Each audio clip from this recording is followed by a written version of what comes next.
There's a smell you get in the core of a FTL ship that never quite goes away. It's like ozone and burnt metal with a faint, almost floral undertone from the recyclers.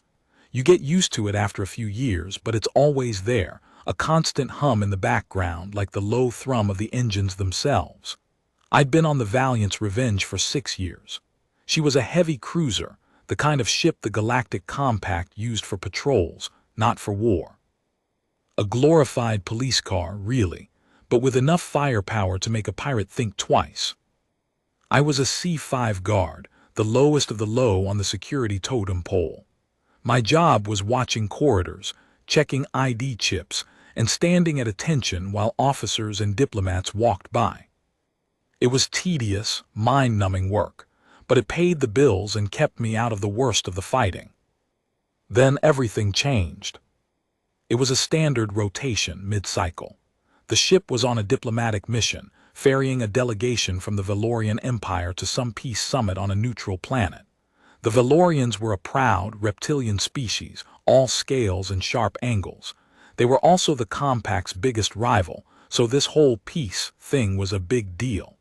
I'd heard rumors they were bringing a diplomat or maybe a military attaché. No one told me much, which was usual. We were all assembled in the main hangar. The officers were lined up smartly, their uniforms crisp and polished. The rest of us, the rank-and-file guards, were positioned around the perimeter. The air was thick with the smell of hydraulic fluid and the quiet, electronic hum of the ship systems. A low, resonant klaxon sounded, signaling the arrival of the shuttle. The bay doors hissed open, revealing the black, angular shape of a Valorian diplomatic shuttle. A ramp extended with a soft thud, and from the misty interior a small delegation emerged. First came 2 Valorian guards, all muscle and gleaming silver armor. They were intimidating, their heads swiveling left and right, black eyes scanning for threats.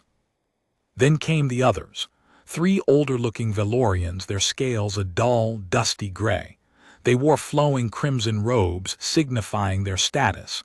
They spoke in low, guttural hisses to each other. They were the diplomats, the ones I was supposed to ignore. But my eyes, like everyone else's, were drawn to the last person to disembark. A young woman, she was human, or at least she looked human. She had dark hair pulled back in a simple, practical knot and pale skin. She was small, looking fragile and almost lost next to the towering reptiles. She wore a simple gray utilitarian tunic, completely at odds with the Valorians' robes. But what struck me was the way she moved. Not like a diplomat, not like a guard, like someone who was terrified, trying very hard not to show it. And trailing her like a ghost was a single human guard. He was a big guy, even by military standards. Broad shoulders, a thick neck, a face that looked like it had been carved from granite. He wore standard compact armor, but his was scuffed, with a few old scratches that hadn't been polished out. He was a veteran, you could tell just by looking at him.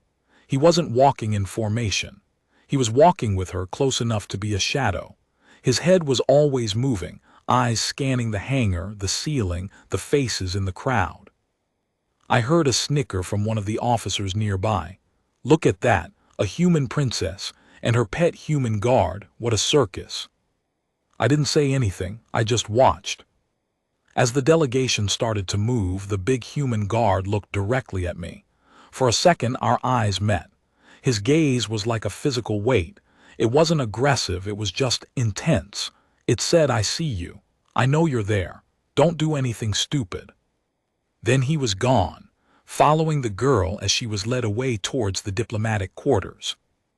That was the first time I saw him. That was the first time I knew something wasn't right. My shift ended a few hours later.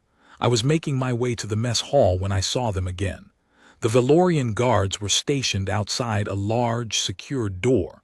The human guard wasn't there. Probably inside, I thought. I was about to round the corner when I heard a voice, low and commanding. "What's the status?" It was him. He was speaking to a compact security officer, a man named Corporal Hayes. Hayes was a weaselly guy, always trying to ingratiate himself with his superiors. He was looking at a data slate. "Everything is quiet, Sergeant," Hayes said, using a title that wasn't standard in our ranks. It was probably the one the guard insisted on. "We have the manifest for the diplomats. All their weapons are accounted for." "Not the Valorians," the big man said. His voice was a low rumble. "I mean the ship's crew. What are their movements?" Hayes looked confused.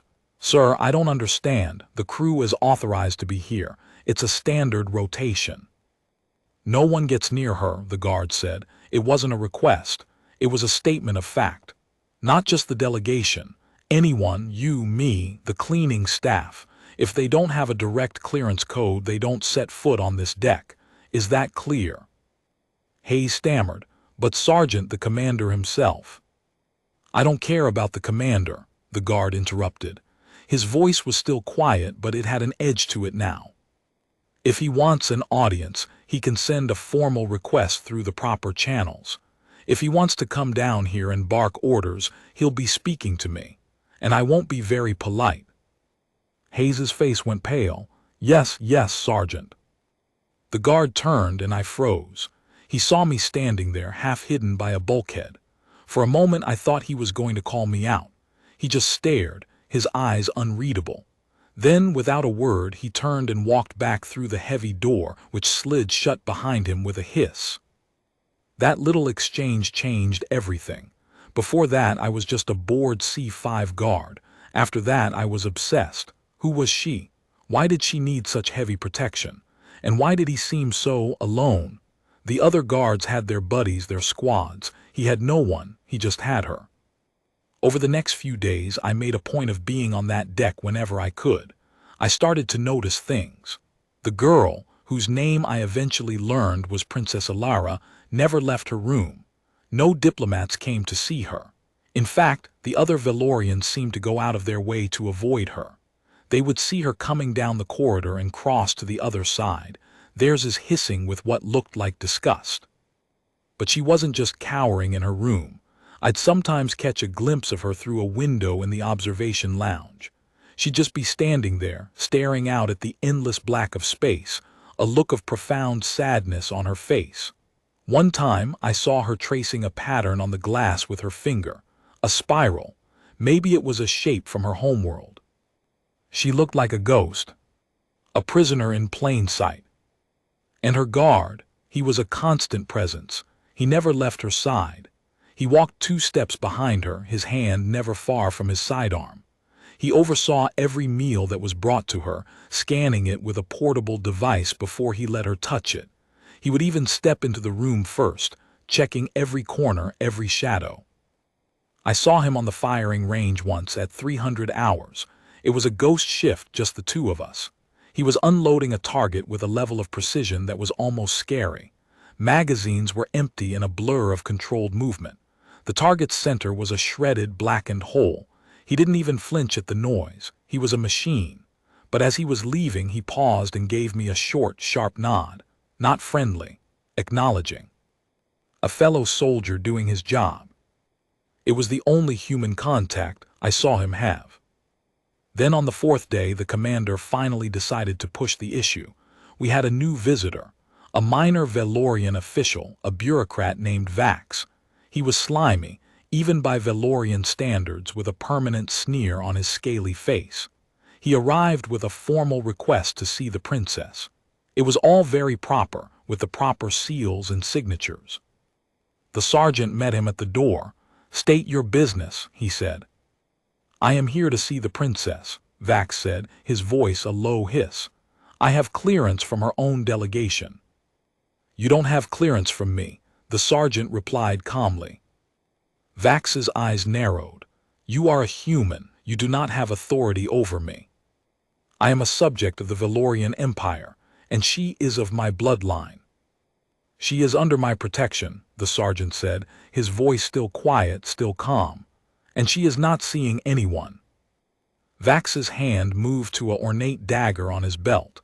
It was a ceremonial piece, but it was sharp. "You will move aside, or I will call the compact authorities and have you relieved of your duty." I saw something flicker in the sergeant's eyes, a cold, hard light. He stepped forward, and I swear the temperature in the corridor dropped. His size was suddenly overwhelming. He was a wall of flesh and armor. "You see this," he said, tapping the scratched insignia on his shoulder. "This means I have killed to protect her, and I will do it again. If you touch that dagger, I will break your arm. And if you pull it, I will kill you." The silence in the corridor was absolute. Vax's scaly face lost all its color, turning a sickly green. He didn't say a word. He just turned and walked away, his tail dragging on the ground. The sergeant watched him go. Then he turned his head slightly and looked directly at me. I was hiding just like before. He knew I was there. He gave me the same short nod. Then he went back inside. The rumors about the princess exploded after that. They said she was a hostage, a peace offering from a broken clan. They said she had been marked for death, a sacrifice to appease the humans for some ancient crime. They said her own family wanted her dead, a political move. The sergeant was a human, an unbreakable wall, her only barrier against the entire compact and her own kin. It was around midnight ship's time a few days later. I was on patrol, a skeleton crew shift. The ship was in a state of low power, most of the crew asleep. A scream. It was muffled, but it was unmistakable. It came from the direction of the diplomatic quarters. I was running before I knew what I was doing.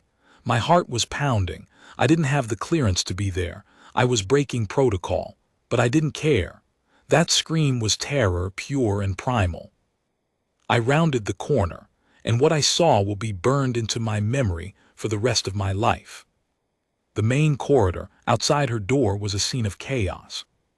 4 Valorian soldiers, not guards, but soldiers in full battle armor, were on the ground. 2 were dead. Another was writhing in agony, his leg bent at a sickening angle. The 4th was struggling, pinned under the sergeant's massive bulk. The sergeant was a blur of controlled violence. He didn't look like a man, he looked like a natural disaster. His face was a mask of cold fury. His armor was splattered with a dark, viscous fluid, Valorian blood. He was saying something, his voice a low, guttural growl. "I warned them. I warned all of you." He threw the final Valorian off him, sending him crashing into the bulkhead. The soldier slumped to the ground, unconscious. He wasn't done. He walked over to the one with the broken leg. The soldier's eyes were wide with terror. The sergeant, without a word, brought his boot down on the soldier's chest. There was a sickening crunch, and the soldier went still. I was frozen, pressed against the wall, unable to move. I had never seen anything like it. The sergeant didn't even look tired. Then a small voice, "Sergeant." Alara was standing in the doorway. She was wrapped in a thin blanket, her face pale. She looked at the carnage in the corridor, and her eyes filled with tears. "I'm sorry," she whispered. "I'm so sorry. I didn't know my father." The sergeant's entire demeanor changed. He walked back to her, his massive frame blocking her view of the bodies. "It's all right," he said, his voice soft. "I'm here. No one will touch you. They won't even get close to you, I promise." He put a hand on her shoulder, a gesture of pure, unadulterated comfort. He was a monster to them, but to her, he was the only safe thing in the universe. He looked at her, his eyes full of a promise that I felt down to my bones. She was his mission, his purpose, his entire world. And then he looked at me. I was still frozen in the corridor, a wide-eyed nobody guard who'd just seen a massacre. Our eyes met. For a terrifying second, I thought he would come for me next. He just stared, he didn't say a word, and in that look I saw it, the weariness, the loneliness, the weight of the vow he'd made. He nodded once. It was a dismissal, it was a command. Then he led the princess back into her room, and the door slid shut. The corridor was silent, save for the low hum of the ship's engines, and the smell of blood and ozone. I couldn't move for a long time.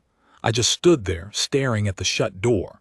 He had just taken on 4 armed soldiers, and he hadn't even raised his voice. He had a rule, and he lived by it. That's not the law of the compact. That's the law of a man who's seen the darkness and decided he'd rather burn alone than let it touch the one thing he was sworn to protect. The situation on the ship changed after that. The Valorian delegation was sequestered in their own quarters. The commander was furious, but he was also terrified. He didn't have the authority to lock the sergeant up, and he certainly didn't have the guts to try. The sergeant and the princess were in their own little bubble, a fortress of one against the entire galaxy. I was assigned to work the observation deck that night, a perk of my new, unspoken status.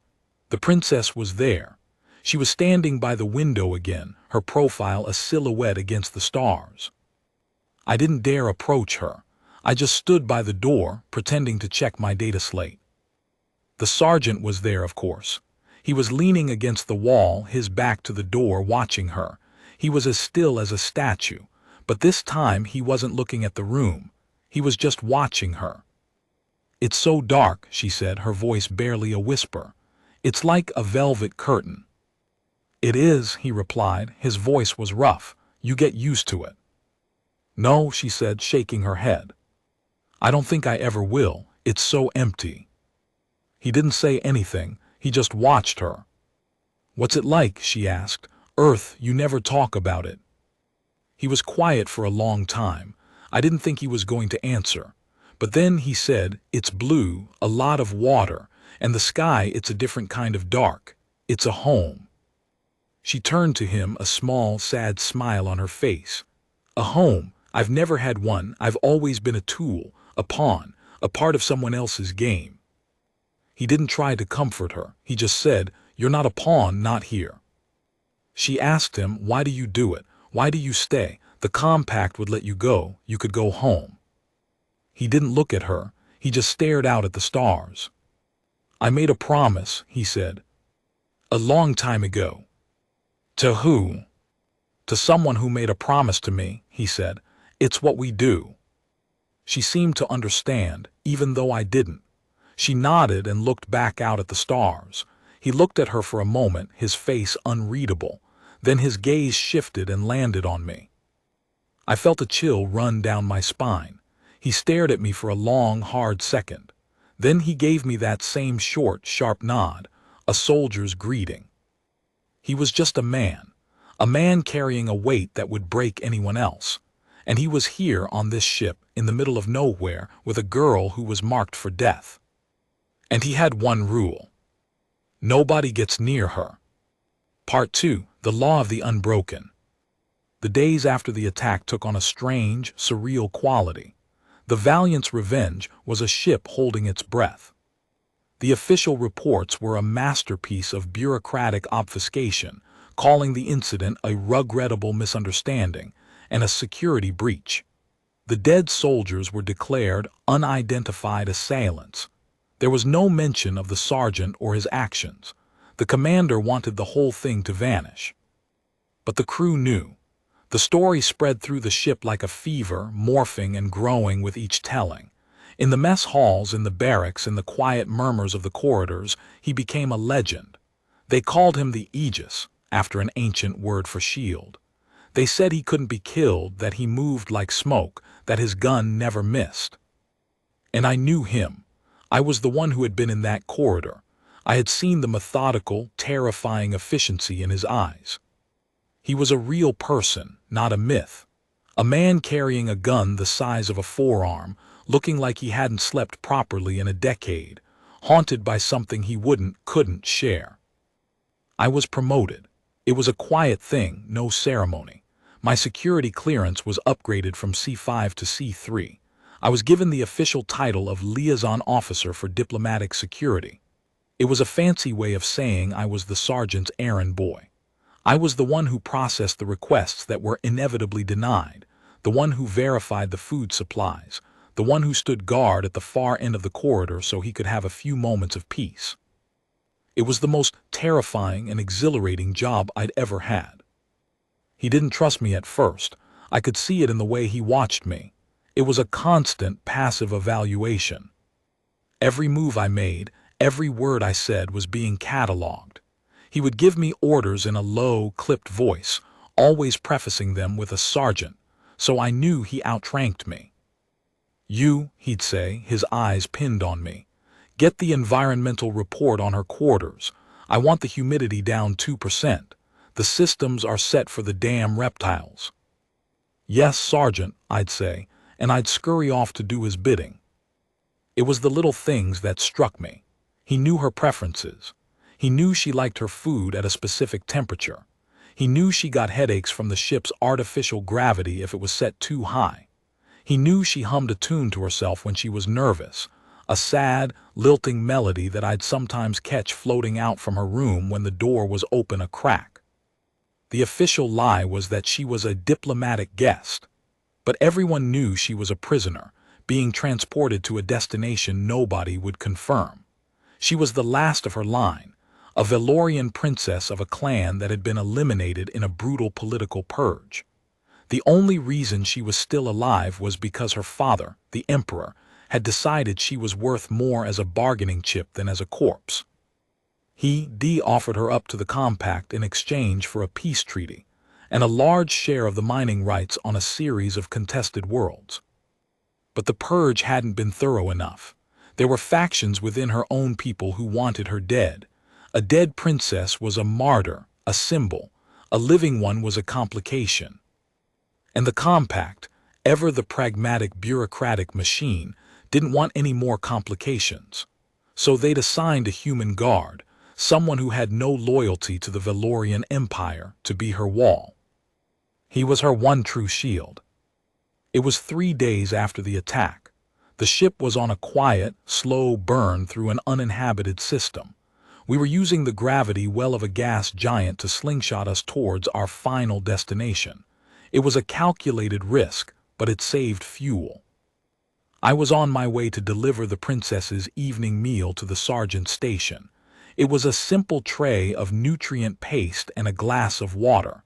I just turned the corner when I heard it. A voice. It wasn't the sergeant's. It was a Valorian. The diplomat Vax. He was standing outside their door, hissing into a communicator. "The girl will be delivered to the Compact facility within the week," he was saying, his voice a low, venomous rasp. "After that, the human dog is no longer our concern. He is to be transferred to a penal colony on Theta 7. I froze, pressing myself against the wall. Vax continued.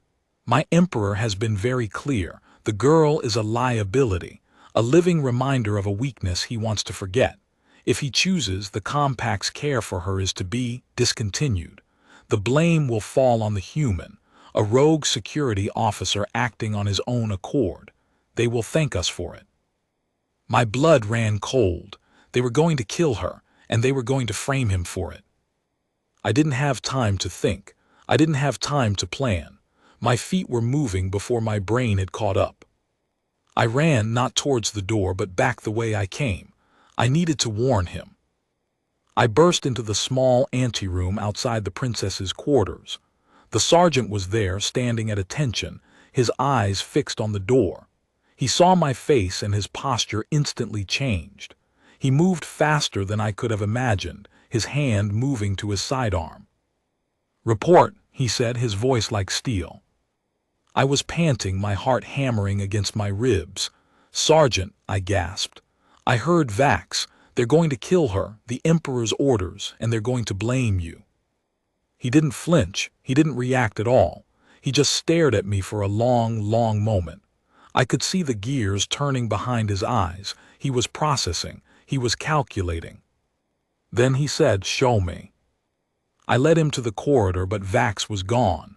The sergeant stood there for a moment, his head tilted, listening.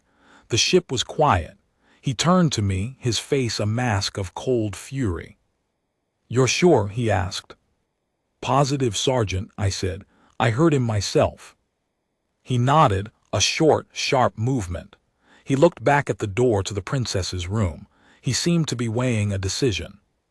"She heard you," he said, his voice low. "She's smart, she knows." As if on cue, the door slid open.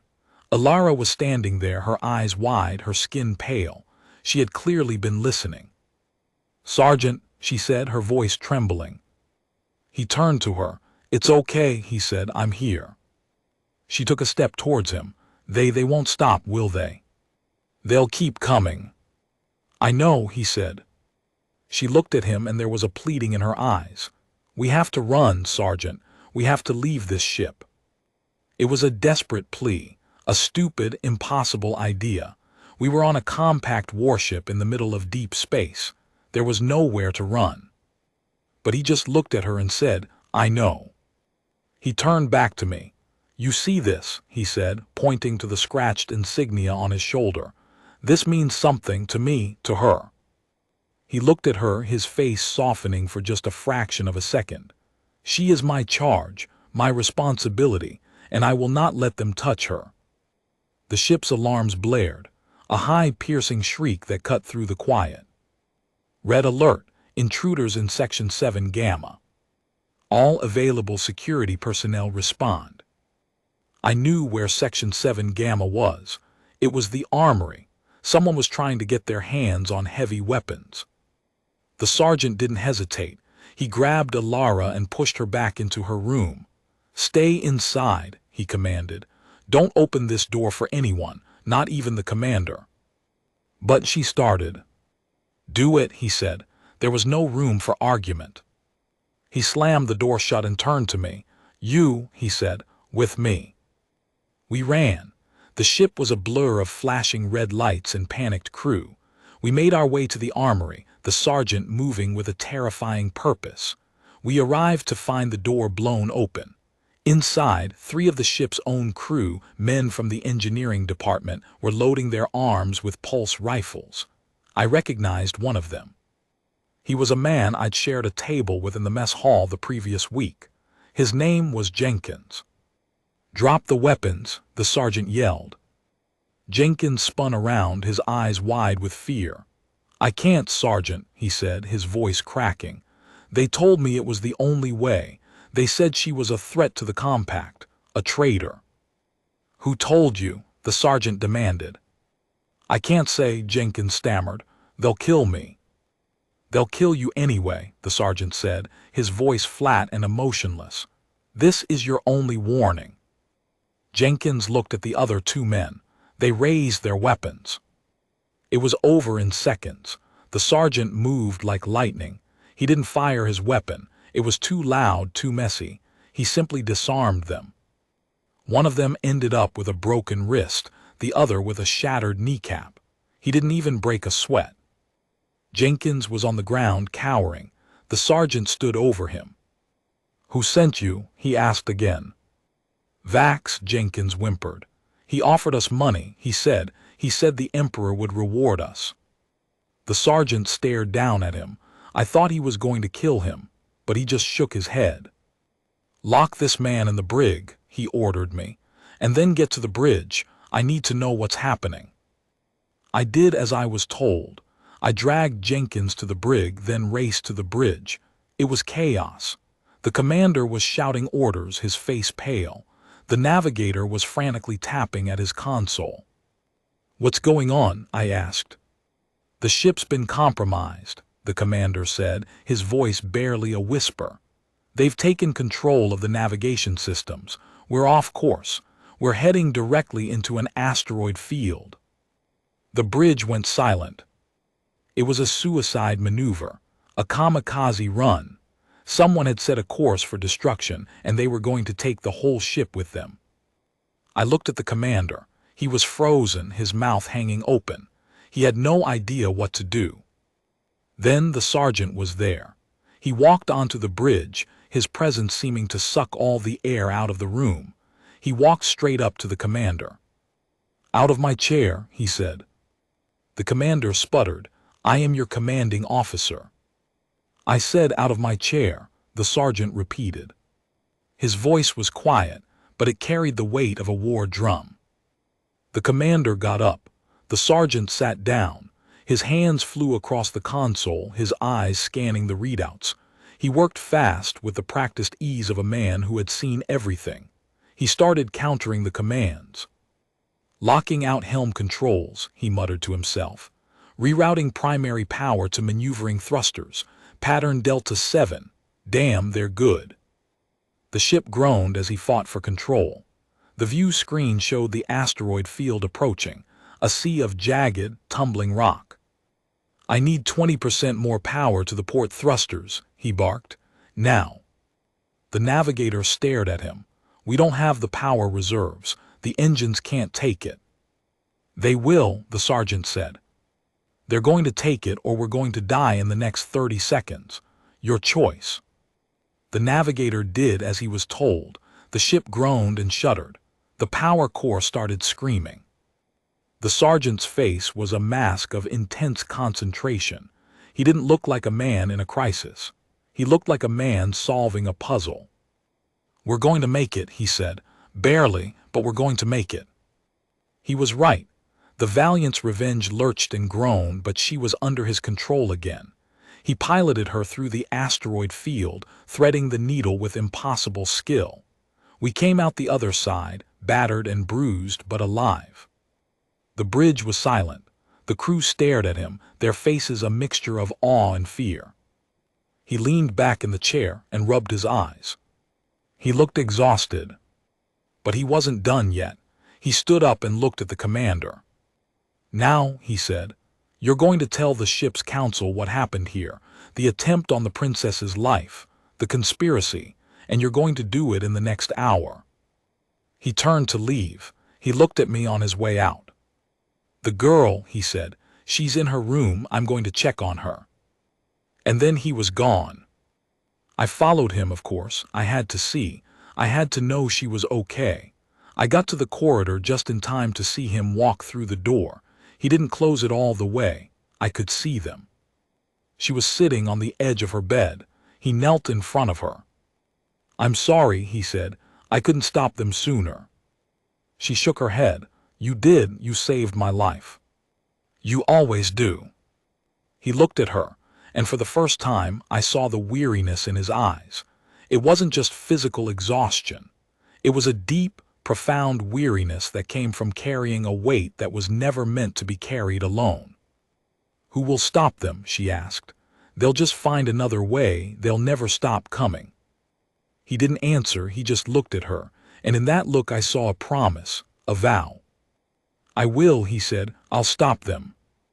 He touched her cheek, a gentle, intimate gesture. I made a promise, and I don't break my promises. I'm the only thing standing between you and the darkness, and that's exactly where I'm going to stay.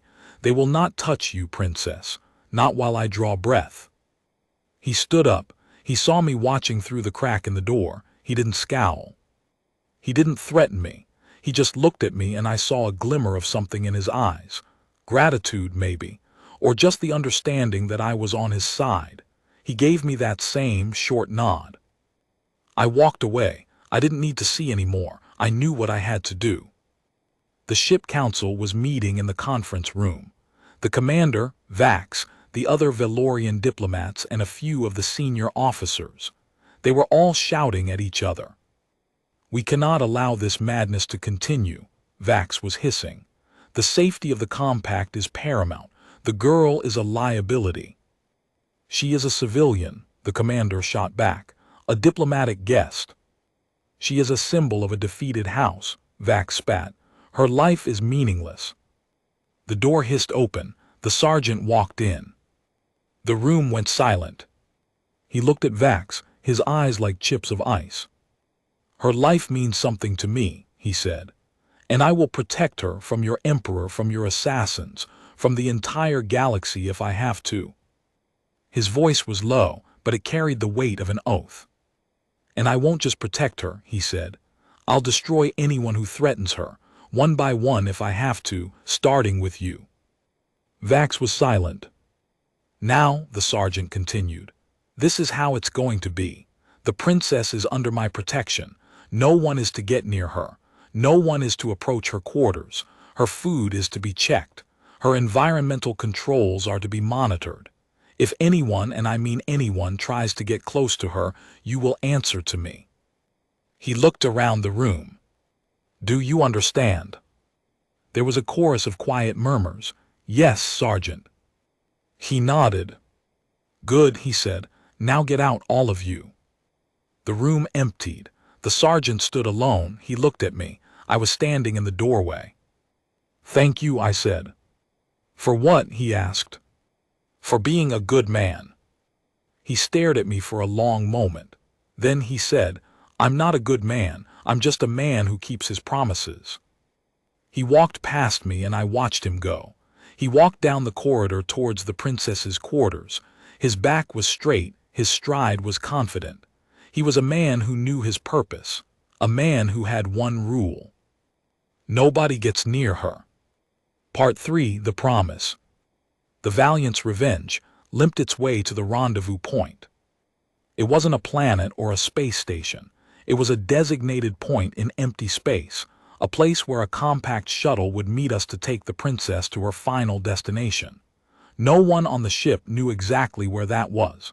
The official story was it was a safe haven, a sanctuary for political refugees. I didn't believe that for a second. Vax had been too confident, too sure of his victory. The ship was broken, physically and spiritually. The mutiny, or whatever you wanted to call it, had shaken the crew. The commander was a ghost, rarely seen, his authority shattered. The Valorian diplomats stayed in their quarters, emerging only for meals, their hisses and whispers a constant reminder of the tension. And the sergeant, he was more vigilant than ever. He never left the princess's side. He stopped going to the mess hall. I brought his meals to him. He would eat standing up, his eyes scanning the corridor. He barely slept. I'd see him in the observation lounge at odd hours, just watching the stars, his face a mask of grim resignation. The girl was different too. The fear was gone from her eyes, replaced by a quiet desperation. She understood what was coming. One night I was on watch outside her door when I heard her voice, muffled through the metal.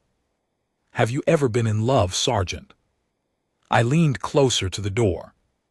There was a long pause, then his voice low and gruff. "A long time ago." "Tell me," she said. The air in the corridor seemed to grow thicker. "There was a woman," he began.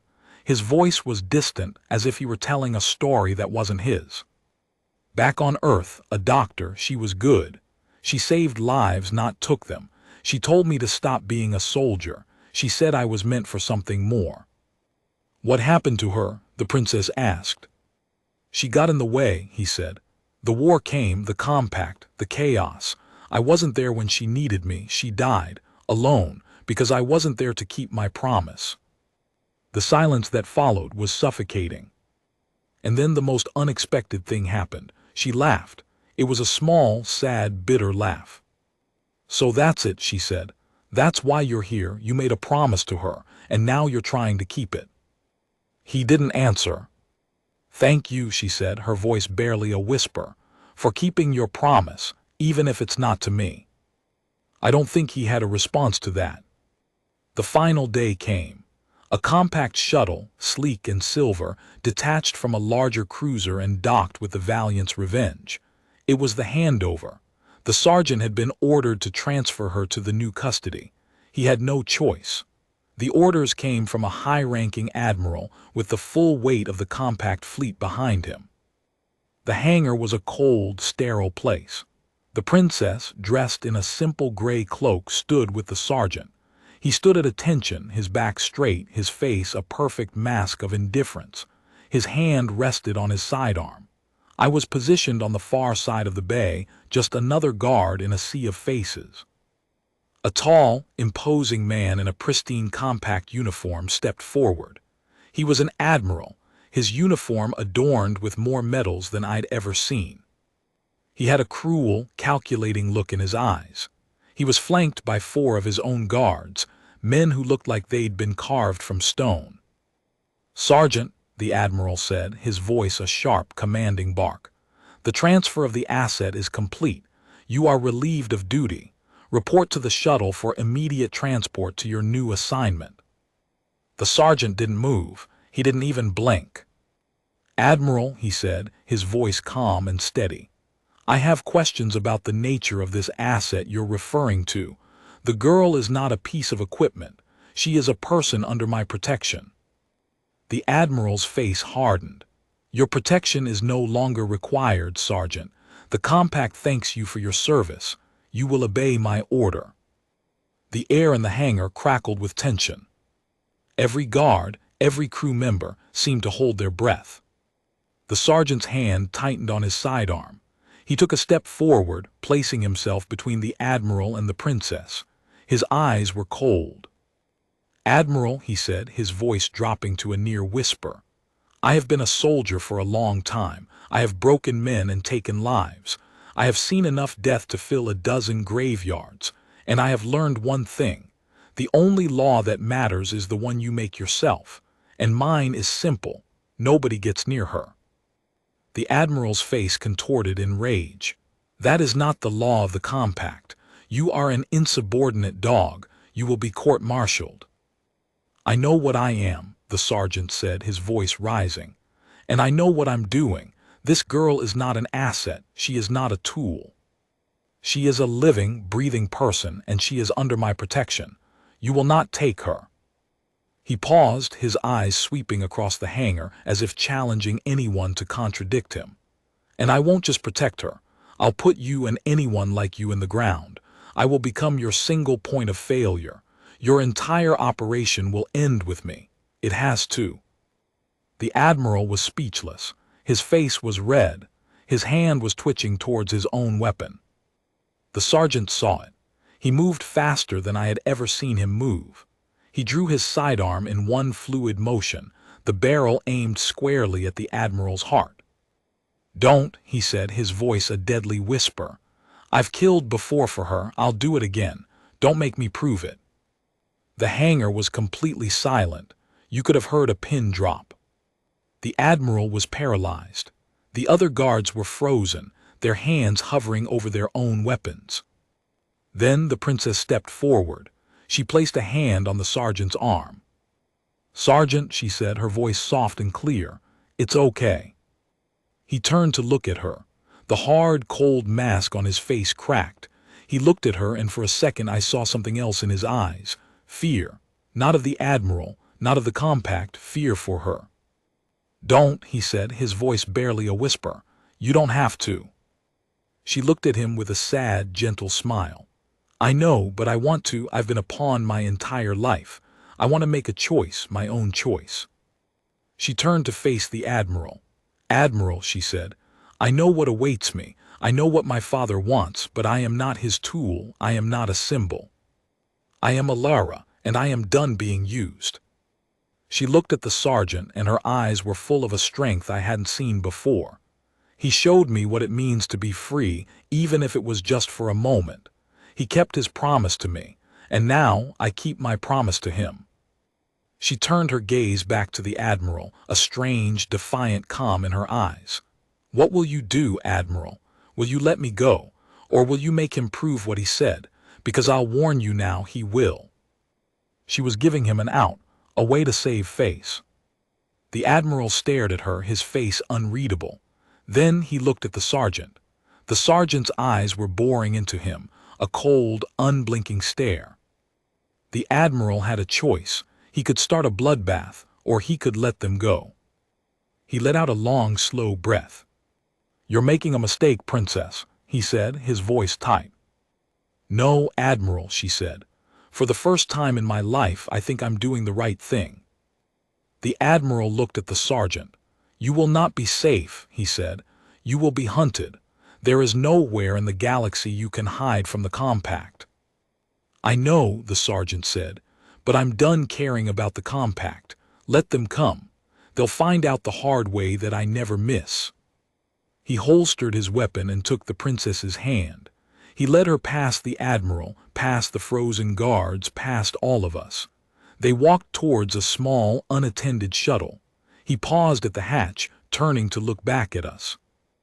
I was still frozen in place, a witness to history. He looked directly at me. And for the first time, he gave me a nod that was different, a gesture of respect, of trust. "Thank you," he said. "It was meant for me." And then he was gone. The shuttle detached from the Valiant's Revenge and disappeared into the blackness of space. The Valiant's Revenge was left behind, silent and stunned. The admiral was fuming, but he was also smart enough to know a lost cause when he saw one. He ordered the ship to return to base.